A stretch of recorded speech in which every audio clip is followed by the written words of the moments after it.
Кичиктен де хырымтатар урбаларына мен чоктан меракланам, уграшам. Мен үчүн бизим эски фоторесимдер бакмак, кыдырмак үчүн бул бек мераклы. Оларга бакып мен илхам алам. Ойлайтып, біз хазинет чуканымызға башладық той урбаларыны тикме. Бу коллекцияны адысы хафтан койдум. Урбаларын эскизлери мен жаздым. Бізде балабан бір истидатлы такымы бар.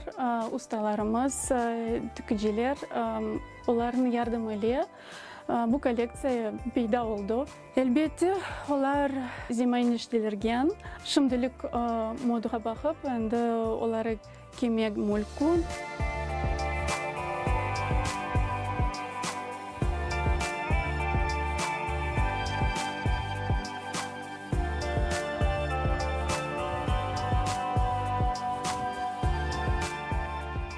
Мисля үчүн бу марканын фасону bizim eski fasonlara yakınlaştırmaya istedik, tırıştık.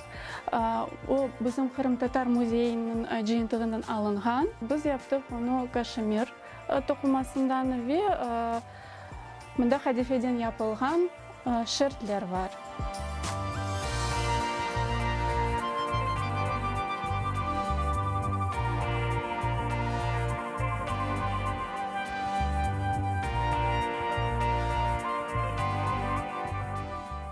Bu haftanın adısı men zeytun koydum. Onu öyle zemanevi şekilde tıkmaya tırıştık. Bunda hem de el hapı gibi elementler var, hem de bizim dögmeler ve lezelden olgan söyleri gibi koşmaya tırıştık.